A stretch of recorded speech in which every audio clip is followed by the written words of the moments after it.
We need Dad Lord. Dad, what's the most impressive story you can tell without incriminating yourself? Can't go there. It's a story that no one else can compare to that you've done uniquely to you.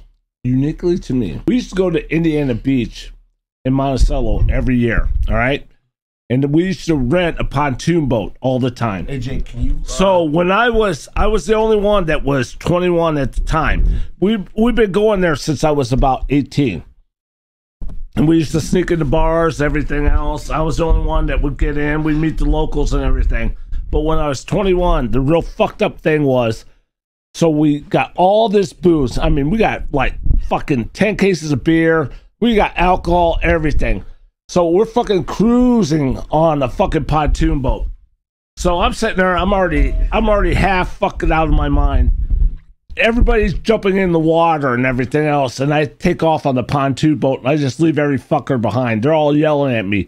All of a sudden, we have these cops in the water, conservationist police, come up to us, and what do my idiot friends do? They sink their beers right in the fucking water. Never do that. Never. If you were caught by DNR, right. do never sink your beers. I know homies that did that shit when we were floating rivers, and they got fucked over for pollution charges. So not what, even for drinking. So what happens is, so they pull us over. Everybody gets back on the boat, and the first thing they ask, who's 21?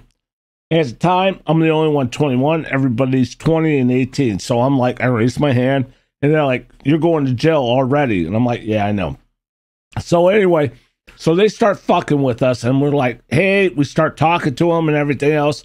And they turn around and told us, they're like, if you would just talk to us in the beginning, we just told you to keep it inshore.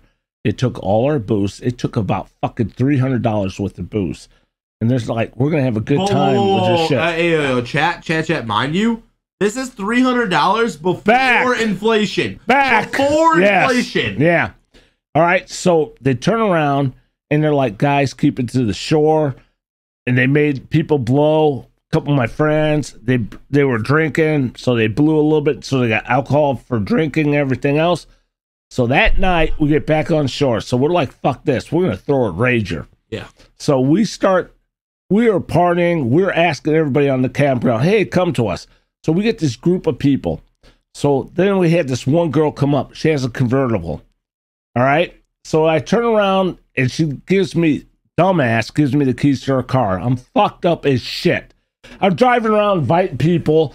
It's starting to get foggy. And I'm like trying to set up on the seat, drive. I almost drove it right into the fucking lake. All right. We had such a good time that night and everything else. I don't know. We had that whole campground up it was insane. Cops come, same cops that bust us on the water. I turned around and looked at them. I said, look, motherfuckers, you told us to keep it on shore. And they turn around and go, you're right. Have a good time tonight.